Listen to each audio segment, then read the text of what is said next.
Oi, pessoal. Esse é mais um vídeo, mais uma produção do canal YouTube, canal Coronavírus. Antônio Schultz, o correspondente científico, aquele que ajuda você a crescer, a desenvolver o seu senso crítico de maneira que você, crescendo, desenvolvendo esse senso crítico acerca do que é publicado relativamente ao coronavírus, você possa melhor se proteger. De maneira que nesse vídeo de hoje nós daremos sequência ao tema do mecanismo de escape imune do coronavírus, do sistema de vigilância da resposta imune do organismo. Tema esse que já foi introduzido em vídeos anteriores e que nós apresentamos com maiores detalhes nesse vídeo. É importante ressaltar que esse tema ele adquire relevância não somente relativamente à compreensão dos mecanismos fisiopatológicos induzidos pelo coronavírus de Wuhan, pelo SARS-CoV-2, pela Covid-19, no contexto da evolução do estadiamento clínico dessa infecção, desde casos assintomáticos a casos graves, mas também relativamente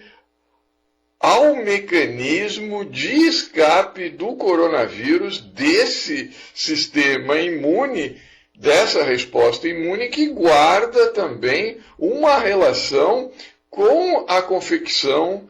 das vacinas. Daí o porquê eu entender que somente essas vacinas que começaram o seu estadiamento, o seu desenvolvimento inicial,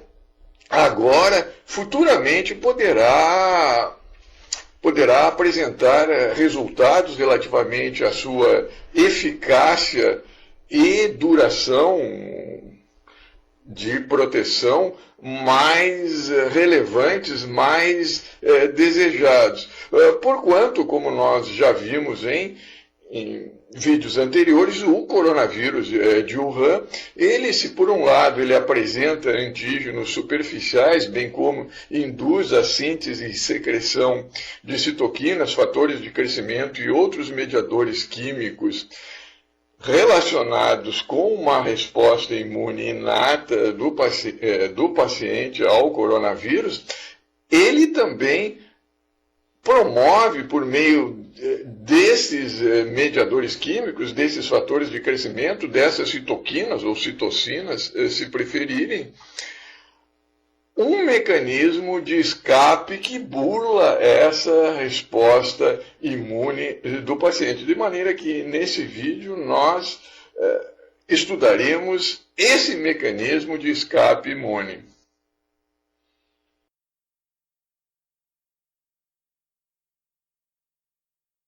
Feitas essas considerações iniciais, em tela nós apresentamos, relembramos a estrutura do coronavírus. Porquanto essa estrutura do coronavírus, especialmente relativamente às suas proteínas estruturais, guarda uma estreita relação com esse mecanismo de escape imune dos coronavírus humanos que nós estudaremos nesse vídeo. Nós lembramos que em vídeos anteriores nós apresentamos algumas das proteínas estruturais dos coronavírus, não somente como indutoras de uma resposta imune inata inicial aos coronavírus, como também apresentando alguns mecanismos de escape relativamente a essa resposta imune. Assim, nesse vídeo, nós relembraremos alguns desses mecanismos, algumas dessas propriedades de escape dessas proteínas estruturais e não estruturais, como também adicionaremos outras. Lembramos que o coronavírus ele apresenta uma forma esférica com um diâmetro de 120 a 125 nanômetros, sendo que esse coronavírus é constituído basicamente por 4 proteínas estruturais denominadas pelas letras N, M, E e S, respectivamente, proteína estrutural do núcleo capsídeo, que se localiza no centro dessa esfera, e cuja proteína do núcleo capsídeo envolve o RNA viral. A proteína de membrana e a proteína do envelope, ambas proteínas, elas se localizam de permeio à membrana bilipídica, que envolve a esfera do coronavírus, a couraça do coronavírus, o envelope do coronavírus. E a proteína spike, que é essa proteína em forma de espinho invertido, que se localiza na superfície do coronavírus, cuja base desse espinho apresenta-se voltada para a superfície externa e o ápice de permeio a essa membrana bilipídica, conjuntamente com as proteínas M e N. De maneira que essas proteínas N do núcleo capsídeo, da membrana e do envelope, elas guardam uma relação com a montagem do coronavírus necessário para a sua replicação. Enquanto a proteína S, ou proteína spike, ela é uma proteína que guarda a relação com o mecanismo de contágio, de invasão do coronavírus.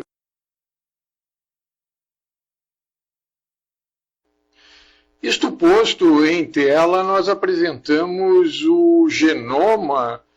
dos coronavírus da SARS-CoV e da MERS, ou seja, o mapa genético referentemente a esses dois coronavírus. Em outras palavras, o genoma nada mais é, guardando a semelhança, a analogia que pode ser feita com esse mapa genético com o mapa do Google, em que uma visão aproximada, por exemplo, do edifício em que você mora, poderia ser comparada com essa figura ilustrada em tela referentemente às proteínas estruturais, em que o genoma, o mapa genético desse coronavírus, seria aquela visão distanciada, geral, do mapa do Google a respeito da região onde você mora, em que você consegue visualizar não somente o prédio em que você mora, mas as ruas em que você mora, as ruas circunvizinhas, os prédios circunvizinhos aonde você mora. Da mesma maneira, com base nesse mapa genético, nesse genoma desses coronavírus, que nada mais são do que uma sequência de nucleotídeos de 1 a 32.500, em que as proteínas estruturais e as proteínas acessórias apresentam um número maior de nucleotídeo comparativamente às proteínas não estruturais. Então, basicamente, essas proteínas não estruturais, elas se localizam nos ORFs denominados 1A e ORF 1B. ORFs esses que nada mais são do que uma sequência de códons, ou seja, uma sequência de trincas nucleotídicas que apresentam um número mínimo entre 100 a 150 e que são cuja sequência tem um códon, uma sequência específica de bases nitrogenadas, e o fim desse ORF também apresenta uma sequência determinada de bases nitrogenadas. Basicamente, o genoma desses dois coronavírus, o SARS-CoV e o da MERS, eles apresentam-se idênticos referentemente à constituição das proteínas não estruturais. Relativamente às proteínas estruturais e acessórias, esses dois coronavírus eles são idênticos referentemente à glicoproteína spike. Lembrando que os coronavírus da SARS se ligam no receptor ACE2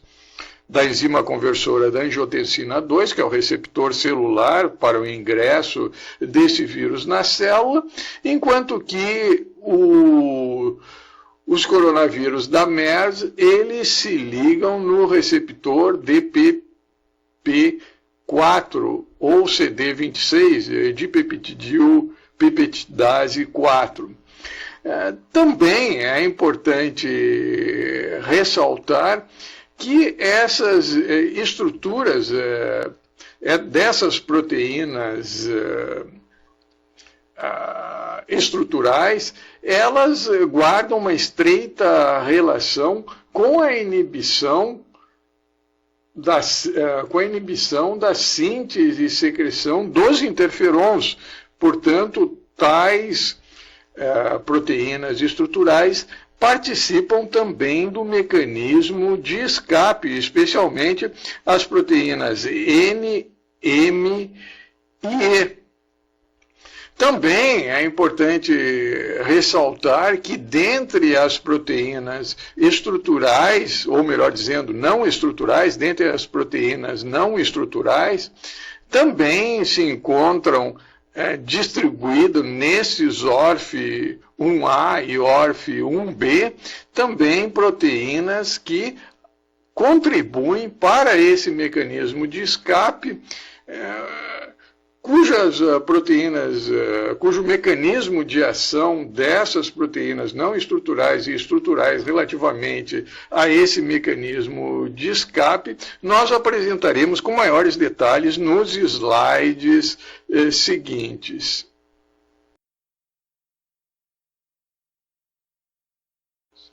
Isso posto em tela, nós apresentamos um slide que foi confeccionado com base no cruzamento de palavras-chave tais como Covid-19, SARS-CoV-2, com o genoma e mutações.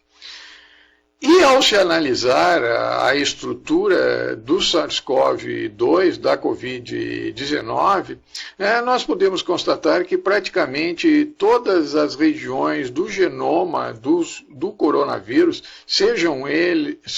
essas regiões relacionadas com as proteínas não estruturais ou aquelas associadas às proteínas estruturais, guardam uma relação não somente com o mecanismo etiopatogênico do SARS-CoV-2, como também elas se relacionam com a presença de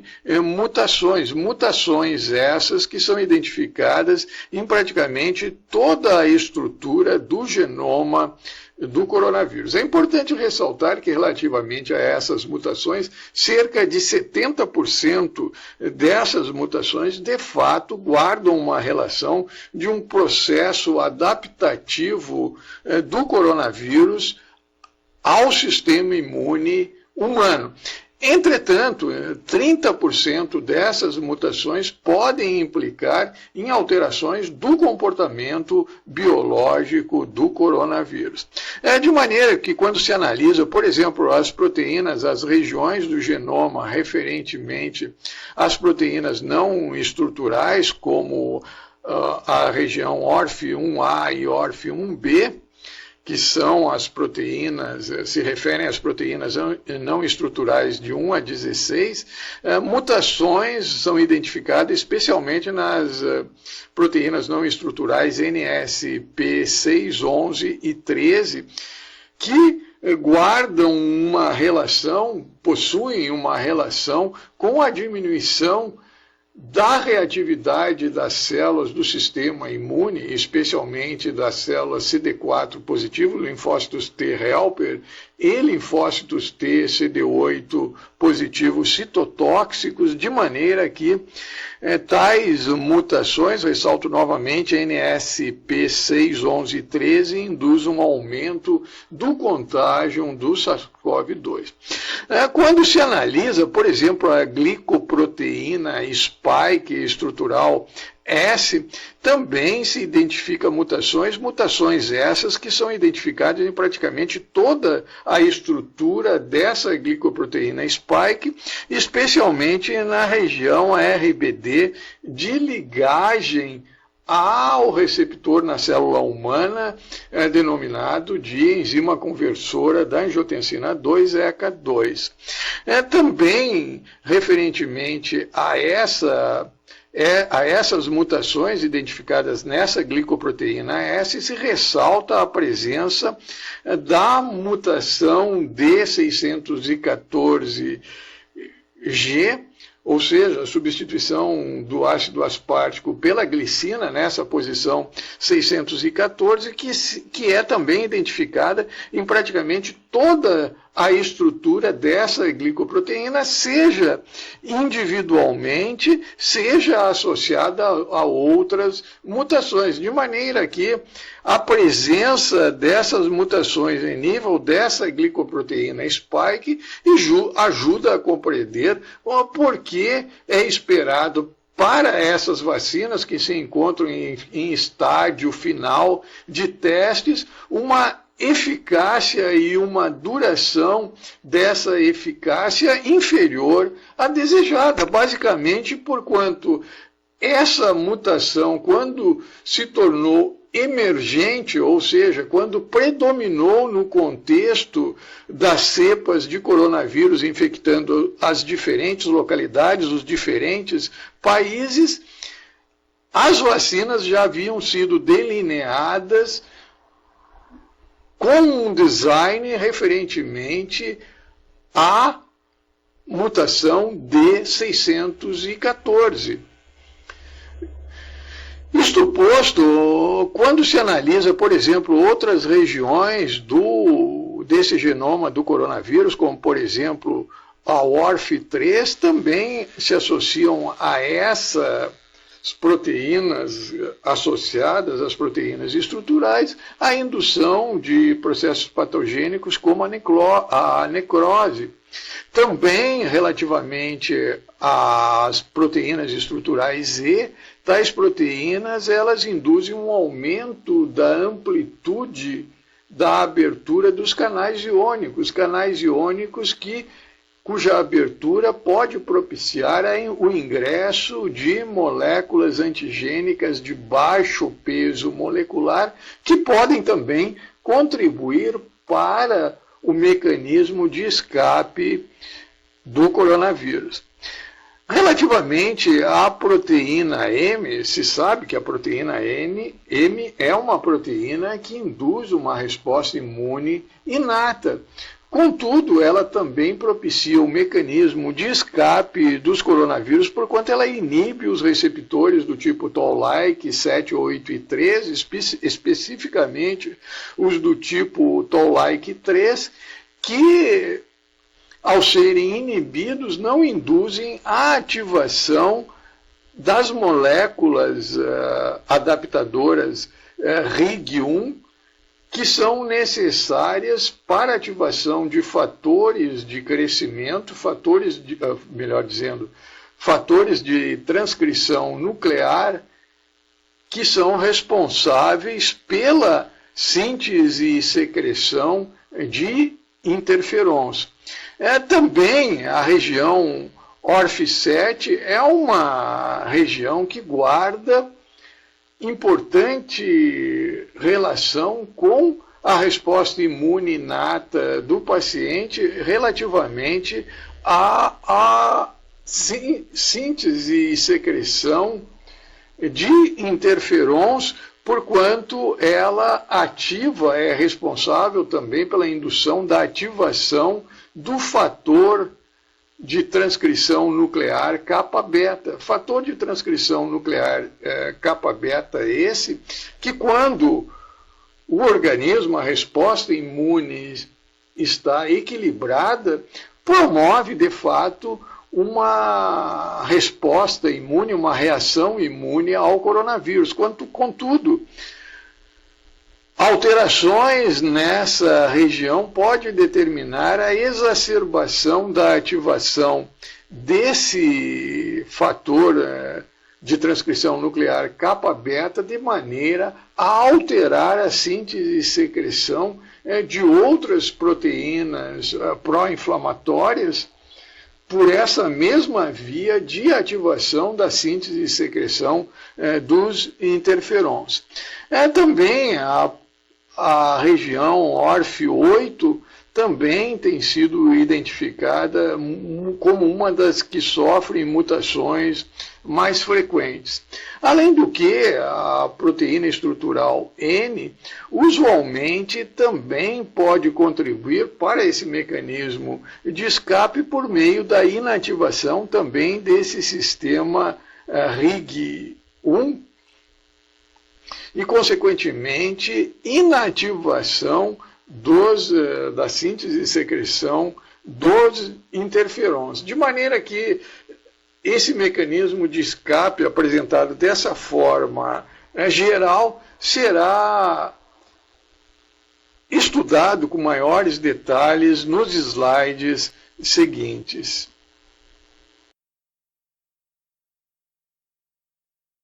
Assim, tendo o coronavírus ingressado no interior da célula, trava-se uma batalha entre a resposta imune inata do organismo, que tem por objetivo o reconhecimento desse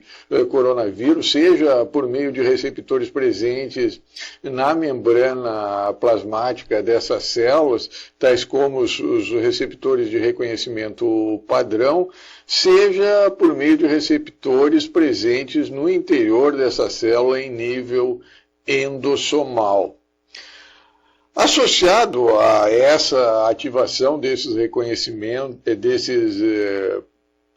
receptores de reconhecimento padrão, ativam-se também moléculas transdutoras, moléculas sensoras, moléculas que promovem a transcrição nuclear dessa sinalização que partiu a nível de receptores da membrana plasmática e da membrana endossomal, cujo objetivo é basicamente a síntese e secreção do interferon gama. Interferon gama esse que, por meio da transdução, ou seja, da transformação de um sinal oriundo de um determinado receptor, esse sinal é transduzido, é transformado por meio da sinalização celular, ou seja, por meio da fosforilação, em um outro sinal capaz de ativar determinados tipos celulares, no caso as células imunes, para destruir o coronavírus. Por outro lado, o coronavírus ele se vale de proteínas estruturais e não estruturais presentes na sua estrutura, de maneira a tentar burlar todas essas fases, e é basicamente o que é ilustrado em tela referentemente ao modelo de evasão celular, de fuga, de escape, de burla do sistema imune do organismo humano por parte dos coronavírus da SARS e da MERS, cujas reações apresentadas em tela foram comprovadas por experimentos científicos e podem ser utilizadas para predizer essa resposta imune referentemente à Covid-19.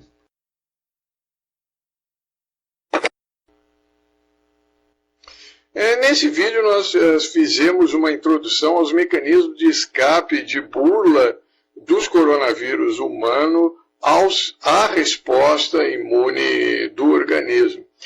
Para tanto, nós nos valemos do estudo do genoma comparativo entre os diferentes coronavírus, ou seja, os coronavírus da SARS e da MERS, cujos mecanismos já são comprovados e podem ser extrapolados, inferidos acerca dos mecanismos de bula da resposta imune relacionados com o SARS-CoV-2. De maneira que no próximo vídeo nós aprofundaremos esses mecanismos que nós apresentamos de forma introdutória nesse vídeo.